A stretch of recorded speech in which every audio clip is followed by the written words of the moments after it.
Hey guys, Justin Schenk here, host of the top-ranked podcast, The Growth Now Movement. I currently rank in the top 15% in the world, and I want to help you do that as well. So I've created an online course and a mastermind that you can join for free for 30 days. All you have to do is go to launchfixgrow.com and sign up today. I'll see you there. Welcome to Life Transformation Radio. This show is all about life transformations and our journey from where we were to why we are doing what we are doing today. We will discuss the hiccups, the roller coasters, and the blood, sweat, and tears that has been poured out while discovering our purpose. It is all about our transformation. Here is your host, Sean Douglas. Hey, happy Valentine's Day to everybody listening and who will listen to the show in the future. This is Life Transformation Radio, and I am your host, Master Resilience Implementer, TEDx speaker, business positioning strategist, and author, Sean Douglas. This show is currently heard in over 66 countries, such as the United States, Sweden, the UK, Amsterdam, and Belgium, and China, and everywhere across Europe, New Zealand, and Australia. So I want to thank you to those who are listening from around the world. Life Transformation Radio is all about our transformation. Here is where we tell the stories of why we're doing what we're doing. We highlight that transformational moment that has changed our lives and how we use this to then transform others and elevate their lives as well. You can listen to us live right here on the Blog Talk Radio Network at 5:30 p.m. Eastern Time. You can also join our Facebook community, Life Transformation Radio Community. Please subscribe, rate, and review the show wherever you're comfortable listening to podcasts, specifically on iTunes, Stitcher, Spreaker, TuneIn, Player FM, Radio Public, Overcast, CastBox, or the Google Play Music app. Again, wherever you're comfortable listening to podcasts, I ask and invite you to subscribe and rate and leave us a review so that we know how we're doing. On the show, I have entrepreneurs, speakers, business owners, coaches, podcasters, authors, amazing people who are impacting the world around them. And my guest today does exactly that. If you have any questions for any of our guests that I bring on the show, this is a live broadcast, so you can call us up at 657-383-1109. Catch us live Tuesday through Friday at 5:30 p.m. Eastern Time, and call us up at 657-383-1109. Without further ado, please help me welcome to the show, Alexandra Stockwell. Hey, Alexandra, welcome to the show. Thank you. I'm so happy to celebrate Valentine's Day in the United States with everyone listening all over the world and with you, Sean. Thanks for having me. I am super, super pumped to have you on the show because we met last year at Steve Olsher's event, New Media Summit, happening next week in Tampa. And I was like, you definitely, like as soon as you said transformation, I was like, ding, okay, got it. And then you started talking about some things, relationships and intimacy and some other, I was like, oh yeah, all right. I know where I'm going to place her. So I am super pumped to have you here to talk about 6 qualities to conscious partnerships and how we can have a more joyous, amazing, deeply satisfying relationship, intimacy, all of that stuff. So I'm super excited to do this. Me too. I think it's what everybody, well, I shouldn't say everybody, but so many people yearn for and don't really know how to create it. So I'm so glad that at the end of this hour, people will know. Right. Oh, yeah. Education is so fun, especially on these types of topics. Because Yes. I've had a couple relationship experts on the show, and sometimes we go places I didn't think we were gonna go. so it's always fun to see where this topic's gonna go. So if you're ready, let's do this. Okay, sounds good. So the title of the episode is 6 Qualities to Conscious Partnerships with Alexandra Stockwell. She is Alexandra Stockwell, MD, is a physician turned relationship and intimacy expert. As a wife of 23 years and a mother of 4, she believes the key to passion, fulfillment, intimacy, and success in a couple's relationship isn't compromise. It is being unwilling to compromise. Because when both people feel free to be themselves and know how to love and be loved for exactly who they are, the relationship is juicy, nourishing, and deeply satisfying. For over 20 years, she has shown men and women how to bring pleasure and purpose into all aspects of life, from the daily grind of running a household to successfully growing a business, to creating ecstatic experiences in the bedroom. Alexandra helps build connected and happy families through facilitating healing and transformation for couples. Go to www.alexandrastockwell with 2 L's, alexandrastockwell.com. The Facebook links are right there in the show notes. Go ahead and click on those. Join her Facebook group. And connect with her on Facebook. She is amazing at what she does. So the first question that I have to ask, and I love asking this question because I get so many different responses, is what is your why? Why be a relationship intimacy expert? Why do you do what you do?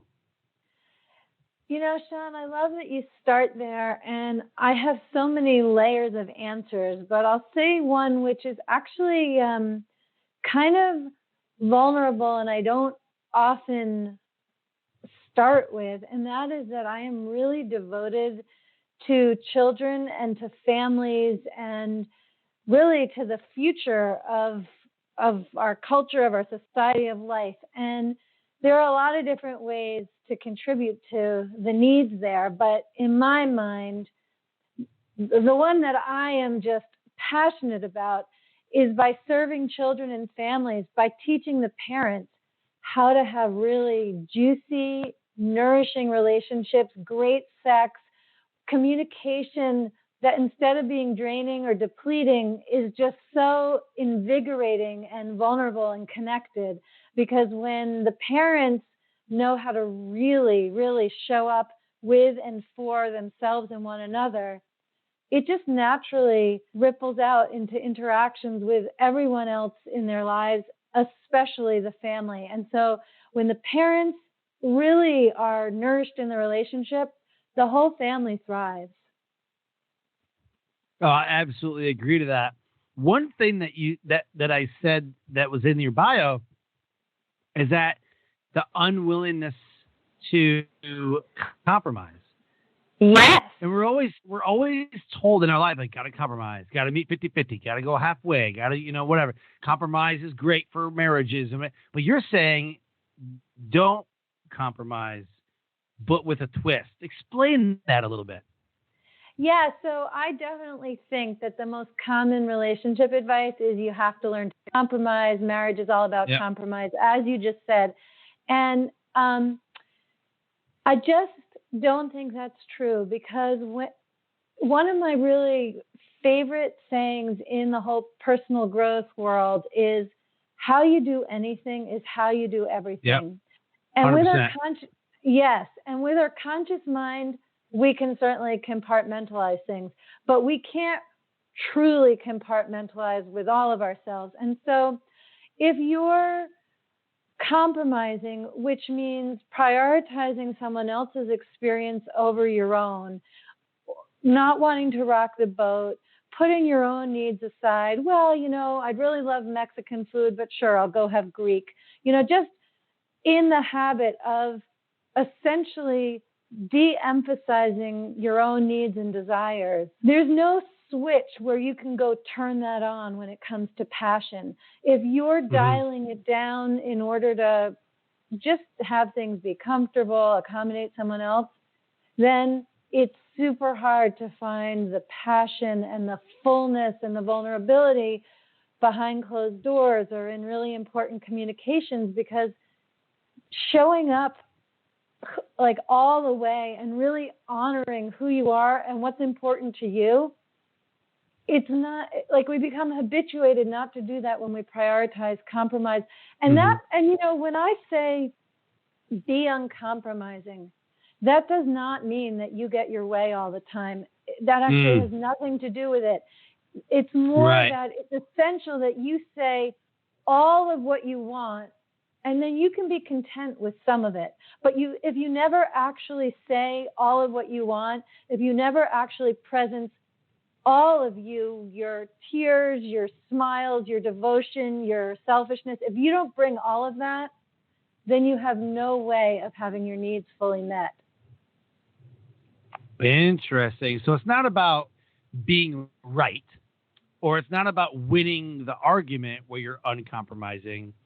It's saying that you're not sacrificing your joy and your happiness unnecessarily. That's how I understand it. Yes, exactly. And I just want to kind of unpack unnecessarily. Like, let's say, I've seen this where I'm working with a couple, and he wants her to be more engaged, more dynamic, just more present during lovemaking. Mm-hmm. And so I say to her, well, creating safe space, and so she's going to feel safe to open up. And I say, what do you desire? And she says, and often with some shame, but I don't really know. And in that kind of a scenario, it's typically the case that this is a woman who will go to the restaurant her husband prefers and will just time after time go with his motivation. And it's just hard to break that habit. But if, for example, she said, I really want to do things this way, and then ended up doing them the way her husband wanted, she would know exactly what her desires are and have plenty of passion.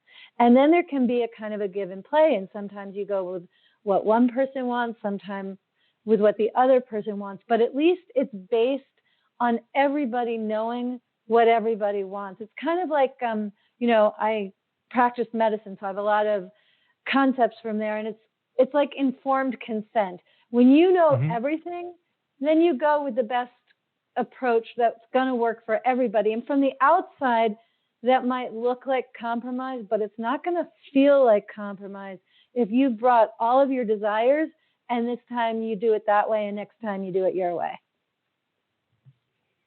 Okay, I got you. Yep, fully understand.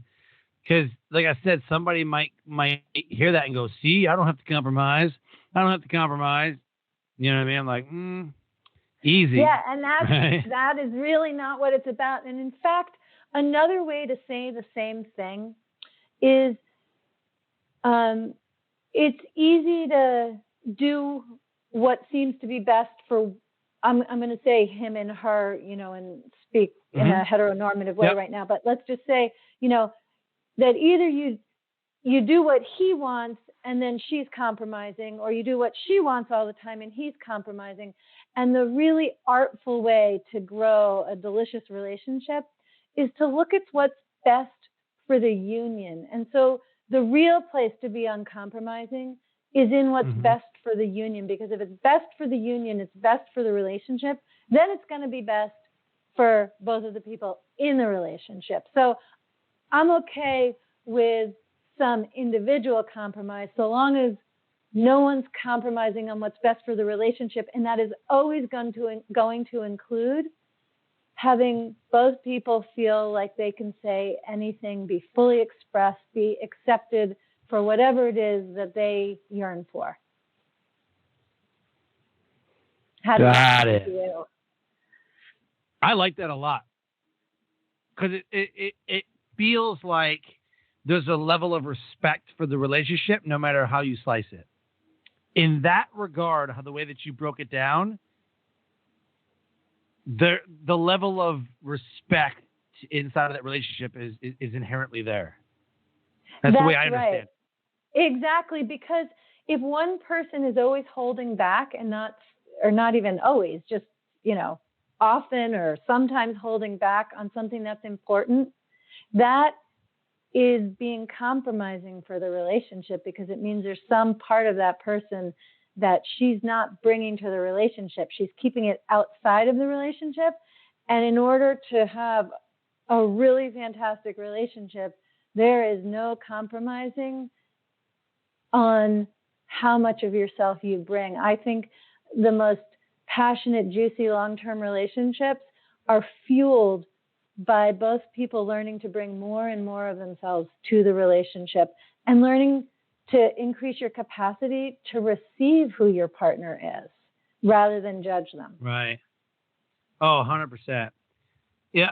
The only thing that I know, about relationships as far as, like knowledge or specialty or whatever is the love language. Yes. And that's literally the only. I've never taken a class. I don't know anything else. Well, there's two actually. Well, you've got some life experience. Well, yeah, but I mean, as far as like expertise, knowledge, whatever, there's two books that I always recommend to people when they talk about relationships. And I don't know, and I mean, besides the people that are on my podcast, I'll recommend you you need to talk to Alexandra. She knows what she's doing. She's a relationship and intimacy expert. Definitely do that.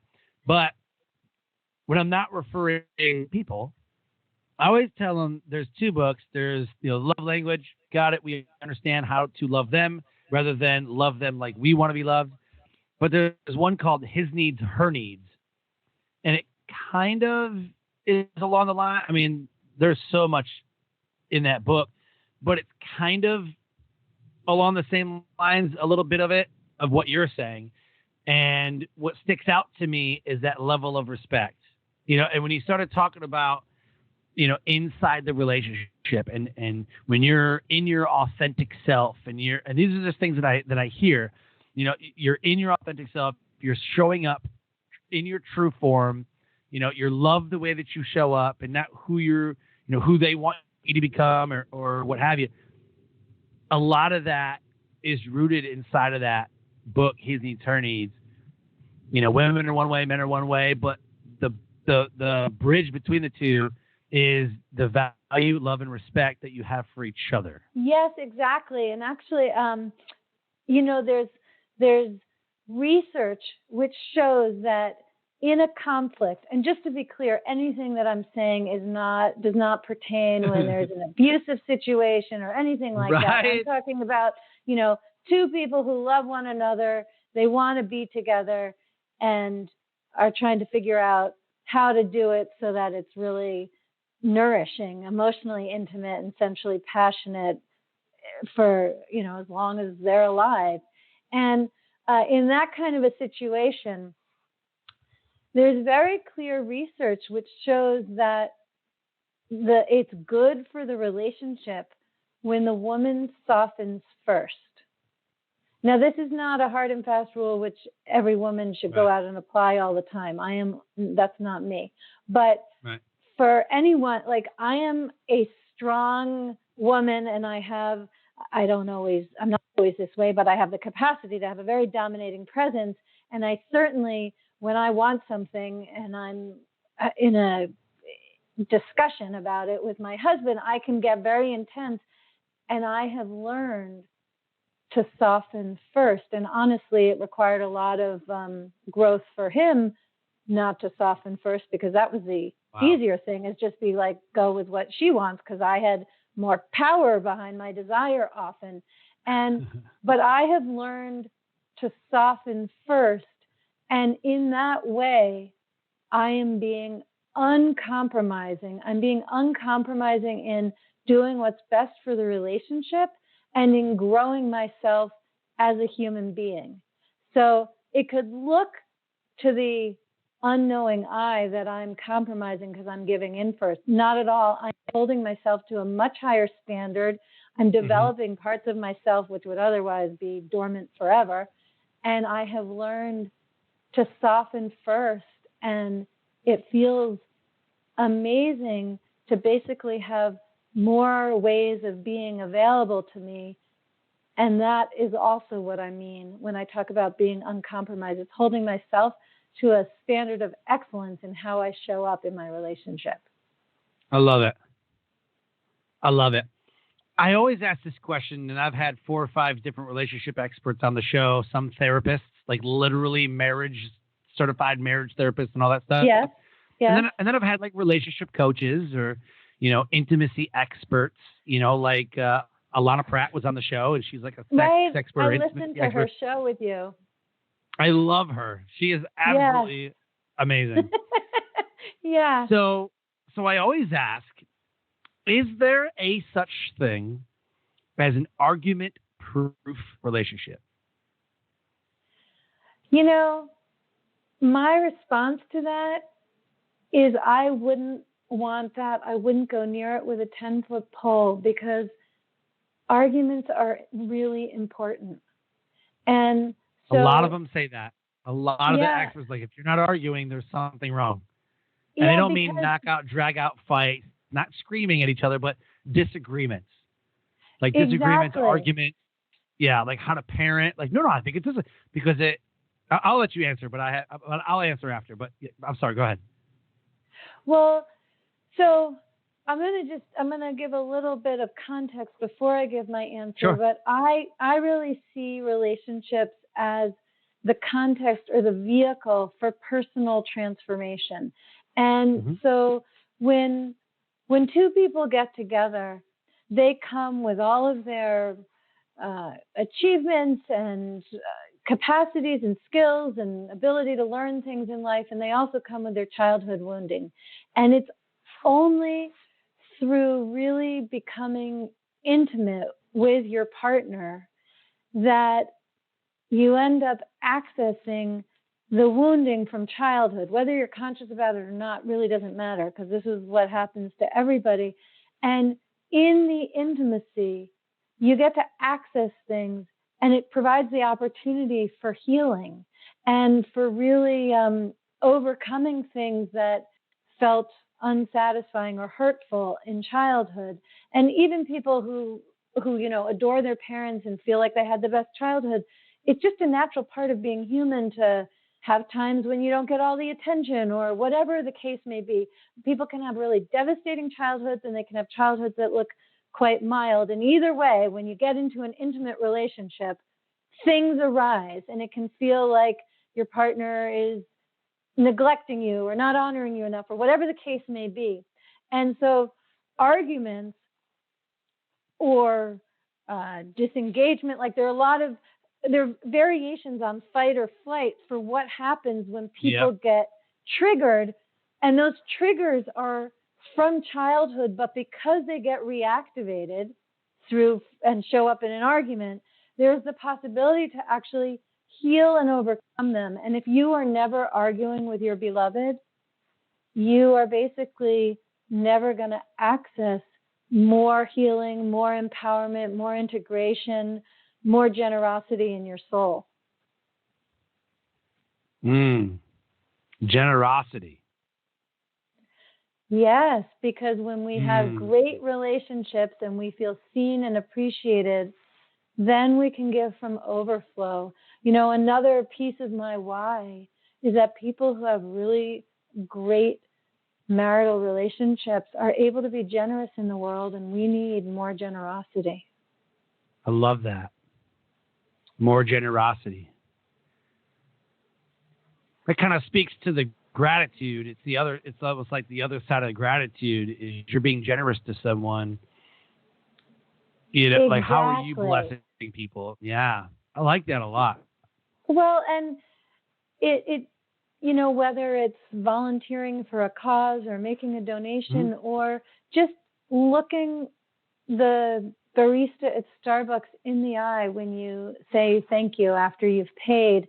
And it certainly allows more generosity and patience and kind of respect in parenting too. Yes. We don't feel generous when we're sleep deprived and resentful. We just don't. But when we're feeling, right? Oh, God. Yep. Very true. Or when you're hangry. Any of that. But you're not feeling generous at all. No. But when you have a relationship where you can say to your partner, I just need 5 minutes, or sometimes it's half an hour, and I just need to vent. Like, I'll do this sometimes, and sometimes the venting is about my husband. Honestly, more often it's not.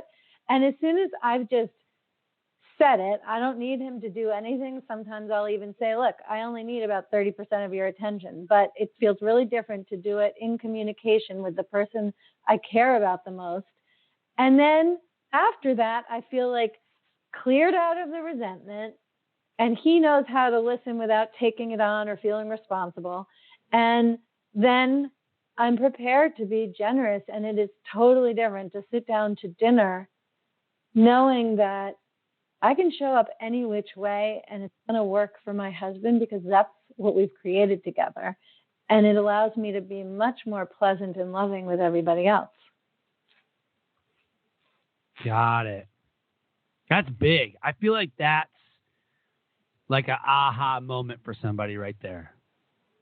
Somebody listening just went, oh, because I kind of did that in my mind. I was like, oh, okay. So I love the perception that you give and the stance that you give too, because you seem really sure. You know what I mean? I am. You're like, this is it. Like you're like, look, listeners, folks, Sean, Alexandra, myself, like this has to happen. Like, this is it, Yeah, so I love that.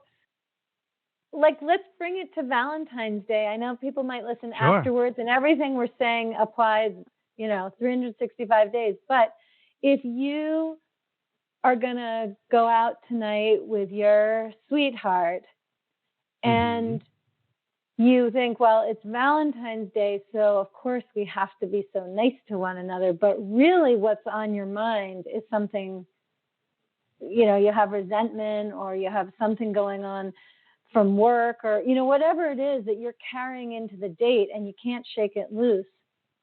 Then I encourage you to say, hey, can we call a timeout? Like, let's just stop the clock on this date. And I need, whatever you think, take your best guess. I need 5 minutes. And if you're with someone who isn't ready to just hear whatever you're going to unload, because maybe your relationship isn't in a place for that, or your partner isn't a yes to that, because you really have to ask permission first. If they're not a yes, don't do it. Then you can get out a piece of paper and just write it all down. If you are in a relationship and you're with someone who's willing to experiment, do some research on how this is, then go ahead and say whatever is bugging you, but be really clear that you're not asking your spouse to do anything about it except listen, and at the end, give you a hug or something like that, and set a timer so that you don't keep talking about it for the rest of the evening. Set a timer, as I'm suggesting, 5 minutes. If it's something super major, take 20. Ideally, do it if you're going out tonight, do it before you leave home. So when you go out the door, you are leaving that behind you, and you have more energy and more fresh delight available to bring to that date. Because if otherwise, you're like filtering how you feel through the resentment. Mm-hmm. Yep. I love it. I love that. One thing you said that kind of triggered something in my mind, and I was trying to listen to the rest. What was it? It was something about feeling safe, telling them I know what it was. What you had to say. That when you aim to have an uncompromising relationship, one of the things that happens is that you can say anything and bring any kind of feeling, thought, insecurity, dream. There is room in your relationship for whatever it is that's living in you. Yep. And one of the things that I do when I speak to my wife, I've had to really be cognizant of this, because I used to be like, you didn't do this, and you and you do that, whatever. And it's just, in my resilience training, I teach a class called interpersonal problem solving. And then another one that I teach is called good listening, and active, constructive responding. And one of the things, and this is like one of the great classes that I teach because everybody gets super involved in these classes because we start talking about things that are like, oh, no, you do that. Like they'll look at the wife and go, that's you. And she goes, no, that's you and your freaking friends. But it's like one of the things that I've tried to do is say, well, honey, I feel like, and put it back on me instead of putting it all on her.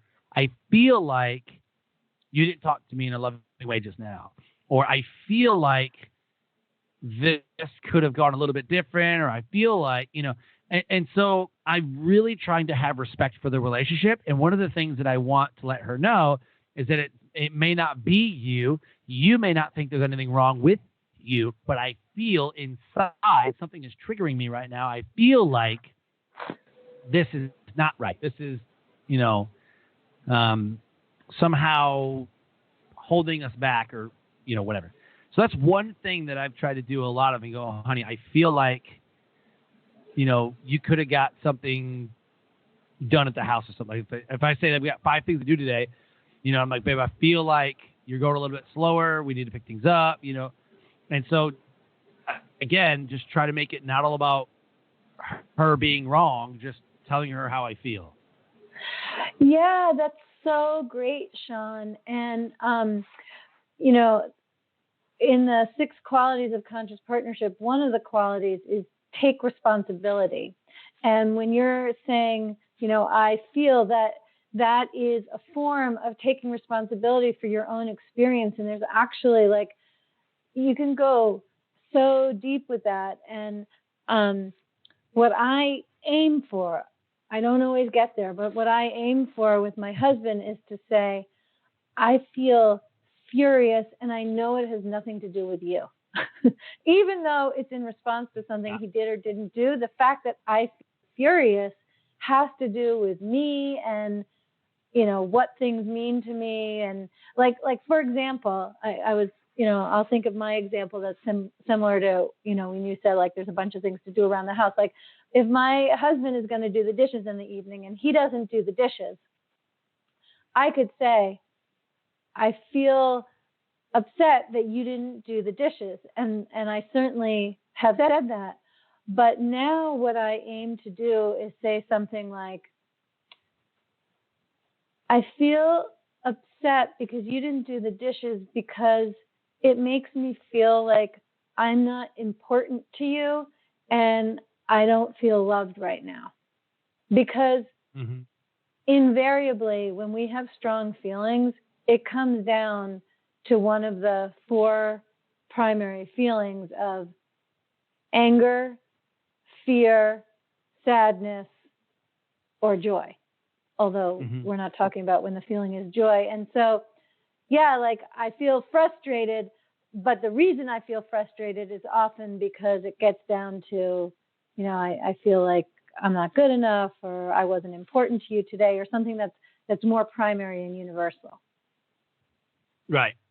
Well, let's go through that. Let's go through the 6 qualities. What are the 6 qualities to conscious partnerships?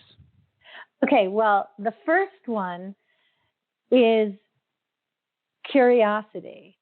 So it's so important to cultivate curiosity. I just gave a lecture on Monday, and I was saying to people, you think you know your partner, and you really do know your partner. Of course, you may know your partner better than anybody else knows your partner. But do you know what your partner's most meaningful exchange at work was yesterday? Do you know your partner's first memory of feeling successful? Do you know your partner's all-time best birthday celebration? Do you know when your partner last told a lie or bent the truth a little bit? People are yearning to be seen, and with questions, unusual questions, whatever questions you're used to asking your partner, whatever they're used to telling you, ask other questions and just be curious, and that builds connection. Curiosity leads to connection versus certainty, and knowing leads to conflict or disengagement. So the first quality is be curious. Anything you want to say about that, or should I move to the next? Next. Okay. I love it. Okay, good. The next one is to be honest. And we were kind of talking about this indirectly earlier and being uncompromising. Like, because when you refrain from saying what's true for you for any reason, even if it's all the best motivations, like not to make your partner feel uncomfortable, when you refrain from speaking the truth, it limits how connected you can feel because you're holding back. The third quality, kindness. So it's important to be honest, but to do it with kindness, not to do it in a way that's hurtful. And what's actually much more common as an issue is that people want to be nice. And the thing about being nice is that you do things in a way that is comfortable for other people, versus kindness, you're doing it in a way that's considerate of other people's feelings, but you're also doing it in a way that's considerate of your own experience too. And being nice is so, what do they call it? I think the word is vain, like vanity, like it's yes, right. Yes, like it's like to look good. Yeah. It's like, oh, I'm just being nice. Like I'm just, it's I'm looking for a certain word, like insincere, I guess it would be, like insincere, yes. like you just feel obligated to be nice. Like when you walk by the store, some lady that you don't like goes, hi, and you're like, hey, and keep on walking, like, oh, I hate her. Like people they're nice, they're cordial because it's something they have to do, but inside they're going, oh, I can't stand that person. And they do it all the time. Yes. And the thing is, I think people often think the opposite of nice is mean. And right. Nice and mean are actually Same very thing. Similar. I mean, they one is more inconvenient. I'd rather somebody be nice to me than be mean to me. Let's be clear. Right, 100%. But they're both not connected. Kindness involves being authentic, being considerate of your experience, while also being authentic about my own. So that's what I mean by kindness as the third quality. Yes. Love it. Then the fourth quality for conscious partnership is to choose happiness. There's that saying, you can be right or you can be happy. And the main problem with being right in the context of relationship, there are plenty of places where being right is super important, and not just doing math problems, but I believe in being right and correct and aspiring to that. But in relationship, if you are oriented to being right, then someone else has to be wrong. And It is not good for the relationship for 100%. every time you're right, someone else has to be wrong. So there are lots of times when you can just choose happiness, choose the thing that feels better, even if it's not what you would choose if you're going to win a debate. Okay. I literally told my wife this within the last week or two. I was like, honey, your need to be right is pushing me away right now. Oh, whatever. I'm like, no, literally, I want you to hear me right now.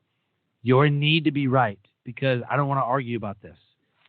I mean, literally, it would be like something stupid like 2 + 2 is 5. Like, no, babe, it's 4. She's like, no. And then, like, I'm all of a sudden a bad guy because I know the right answer. Like, it was literally something to do with, like, I knew I was right, and like, I could show proof all day long. You know what I mean? It was something so concrete. It wasn't like a subjective thing. And I was like, I don't even care no more. Like, I don't need to prove to you. Because I know. I'm like, your need to be right. But when that happens, then the best thing is curiosity, because it is really curiosity that creates connection and creativity.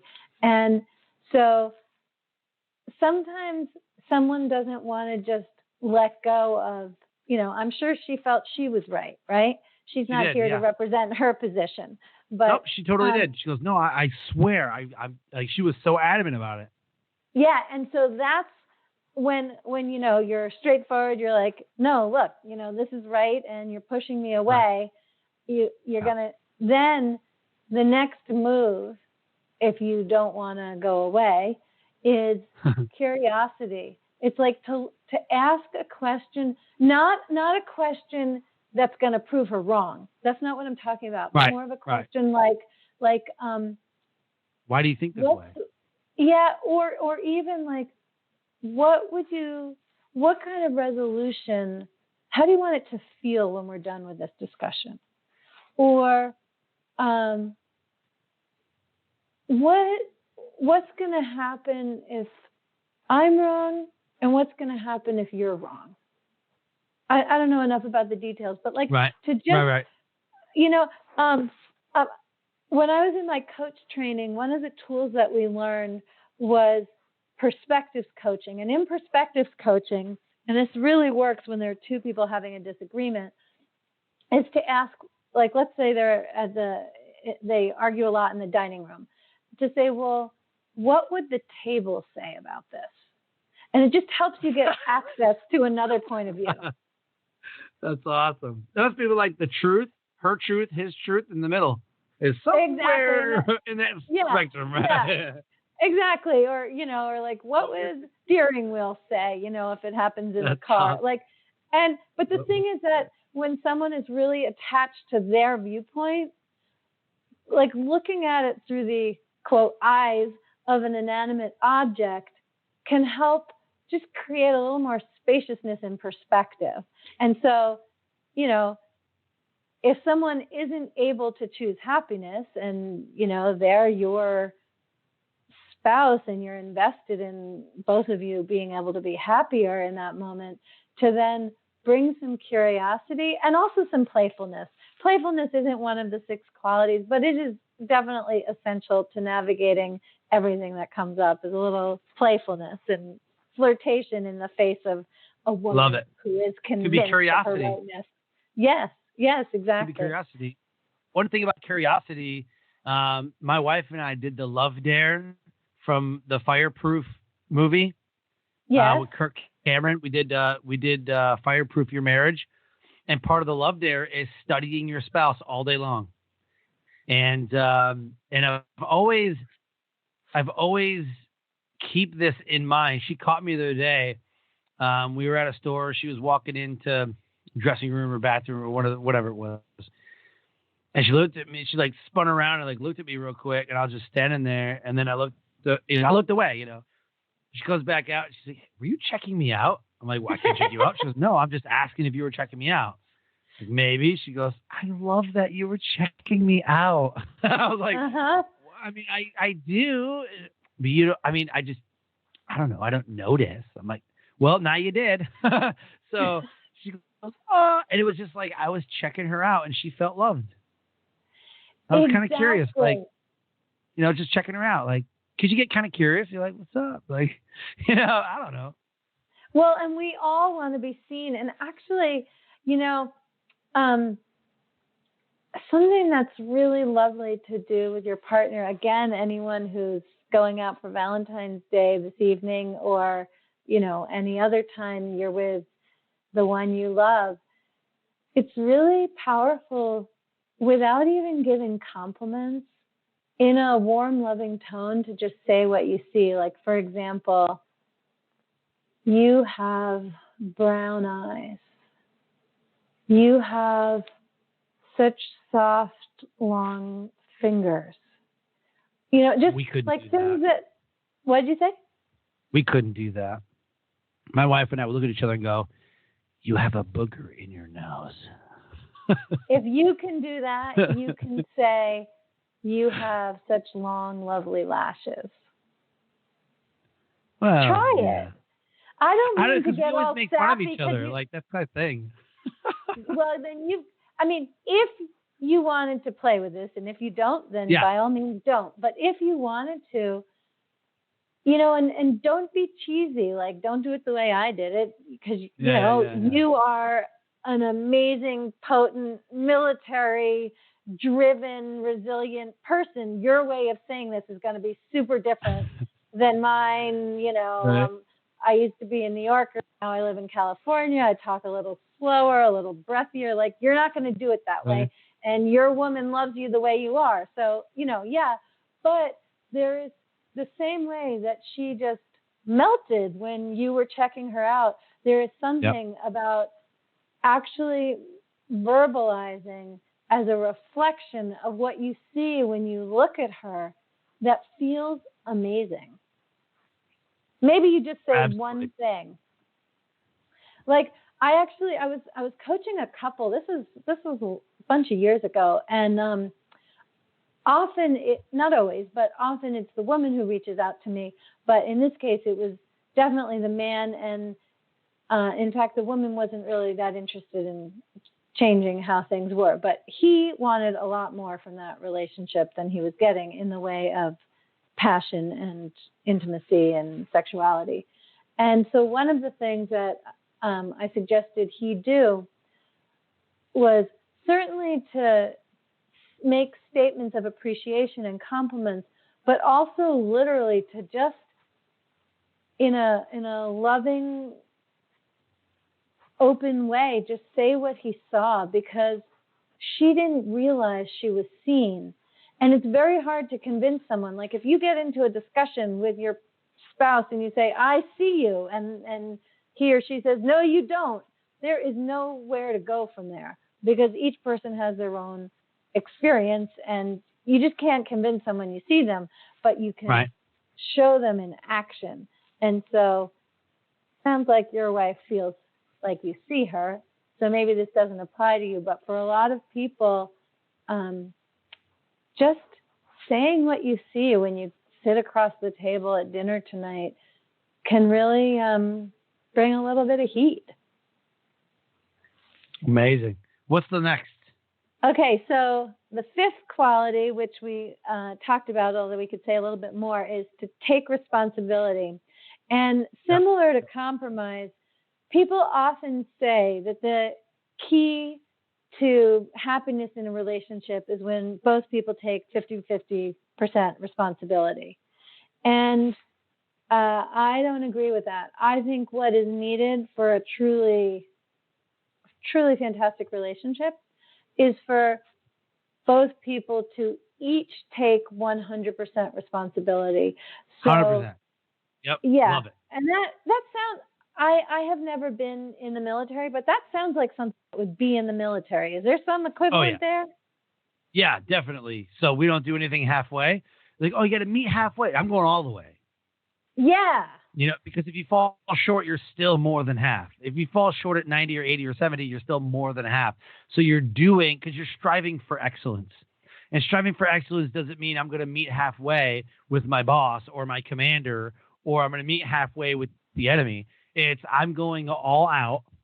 I'm going all the way, and nothing's going to stop me. So that the whole, got to meet in the middle, there is no middle. You give 100%. Because even if she doesn't give or he doesn't give 100% and he starts taking or she starts taking from you, you're still more than halfway. Totally. And without the same kind of drive that is, of course, necessary in the military, but, so it doesn't feel that intense. It can be very, very subtle and very nuanced. I have seen many times where a relationship was practically at the point of divorce, like they'd met with attorneys and certainly had been talking about it, and one person and one person only drew a line in the sand for themselves and just proceeded to take 100% responsibility to transform that marriage, and it worked. I actually have a good friend. She also is a podcaster, Christy Arnett. And so she's told this story many times over. I forget how long it was. Maybe they've been married less than 5 years. And she's a super competitive, successful athlete and was very driven in her career. And in any case, wasn't bringing a great deal of attention to her marriage at that time, and he was doing other things, and he had an affair. And when this came out, it was totally devastating to her, and it felt like it came from left field because she didn't think he was that kind of person, and like she just felt inadequate as a woman, all of that. But as she started to get more honest with herself, she realized that she hadn't been available. She had pulled back, and what she didn't make available, he ended up finding somewhere else. He felt like there was nowhere to go but to divorce. And she learned what it means to take 100% responsibility. And every day for 30 days, she wrote him a love note and expressed appreciation and named the things about him that she enjoyed. And the first one, I mean, she had full rights to the victim card, right? I said that she didn't have her attention, but none of that mattered. That's all hindsight. The point is they were married, they were committed together, and he cheated on her. And so she could have just collapsed, felt all kinds of things. But instead, she found the love she had for him and wrote him a note. Every day he would find a yellow sticky note somewhere. And after the first 6 or 7 days, she got really into it. And it wasn't this Herculean task to find something nice to say about this person she wanted to strangle. And at first, he didn't take it seriously. But eventually, he completely shifted, and they now have an amazing, devoted, passionate marriage. They share about it on her podcast. She blogs about it. They are a go-to devoted power couple. And it really started with her taking 100% responsibility, and then he has as well. And so the effects are synergistic. But I share that whole story because I really believe that there is always hope if at least one person is willing to take 100% responsibility. I love that. That's amazing. Last one, and then we wrap up. Okay, great. The last one is seek growth. And in that, I'm distinguishing between a fixed mindset and a growth mindset. Yep. Love it. Love it. Huge in resilience. Exactly. Yes. I think it's kind of fun that you said you're not so informed about relationships because I think you're teaching all of the same principles in a different context. Yeah, I'm starting to see. I'm like, maybe I'm smarter than I give myself credit for because that's right. I'm right along with you. Yes, you are. I mean, we could just flip the context and you do all the talking. Yeah. So what about the growth and fixed, and how does that work in relationships? So the main thing is if you have a fixed mindset, that basically correlates with believing that you are who you are, your spouse is who they are, nothing's ever going to change. It's going to be like this. If you put up with it, it's going to be like this for another 10, 20, 40 years. In contrast, when you have a growth mindset, you believe that growth and transformation are always possible. Every story that I've told while we've been talking is an example of someone who embodies a growth mindset. And it means that it may look like there's no way forward and you just need to be curious, look a little further. And when I talk about relationship as a vehicle for personal transformation, that is all about having a growth mindset, being committed to learning, being more of who you are, facing what's hard and challenging, be more vulnerable. And boy, the return on doing that in a relationship is really, really big.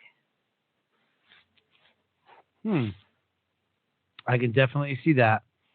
I can definitely see the similarities. Awesome. So before we close, here's what I want to do. I want to do a shameless plug.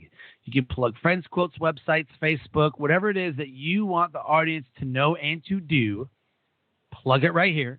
Shameless plug moment. Go. All right. Well, what I want to do is invite everyone to my Facebook group. The link with lots of numbers in the address is in the show notes. But if you look it up on Facebook, it's Conscious Partnerships. And I want to invite everyone to come play, come ask questions, come share your experiences, come lurk and just check out what everyone else is doing. I want to really open the playground. There's nothing that's too small, nothing that's too big. So the actual proper name of the group is Conscious Partnership, a community to strengthen love and connection. And anyone who's listening, I'd love to engage with you there. Awesome. So as we close, give us one nugget of knowledge that will motivate, transcend, and inspire someone to take action today. No matter what you're thinking or believing or what you feel needs to happen, if you are anything other than calm and clear-headed, stop and figure out how you feel, which is easier to say than to do. And when I say how you feel, I don't mean I feel I have to get this done. I mean, stop and really, do you feel angry? Do you feel sad? Because as soon as you identify that feeling, it doesn't have as strong a grip on you. And then you can go forward with whatever's next. I love that. I love that. Awesome. Alexandra, you are absolutely amazing. What a great topic to have on this Valentine's Day 2019. Amazing, amazing things happening in your life, and you're doing amazing things in other people's lives as well. So I want to thank you for your time and your energy and what you've shared with us today. Thank you so much. Thank you, Sean. I hope you and your wife have a beautiful Valentine's Day, and may everybody have just really lovely, delicious, sexy times with the one you love. Well, so far I'm winning. So I got my 12-year-old and my 4-year-old daughter a pink rose with some baby's breath and, little green stuff, just a single rose, And then my wife, everybody gets roses on Valentine's Day. Like everybody does. So what I did was I got her 12 lilies because that's her favorite flower. And the lilies are classy. pink and white and white and purple. And there's all kinds of purple enhancement flowers that are all like the little itty bitty ones, They're like, I don't know, they're weird looking. But they're all in there with some greens, whatever. It's very full, And I said, I want something different. That's what I want. I want something different. So that's what we did. I got her lilies that were all kinds of different colors, and she absolutely was like, oh, my God. So I think I'm winning today. You are. And, Sean, you are winning with the choice you made, and you are winning because in that bouquet, with lilies being her favorite flower, you are saying through and through, babe, I see who you are, and I see what's important to you. Love it. Thank you so much. Thank you so much for being an amazing guest, and this was amazing. Thank you so much. Thank you, Sean. Life Transformation Radio listeners, if this episode resonated with you, please share this and leave a rating and review. Connect with Alexandra Stockwell. She is absolutely amazing as a relationship and intimacy expert. As I close, I always say, live your brand. Find opportunities every day to live out the core values that you hold deep in your heart. I call this living your brand. So until next episode, live a great life.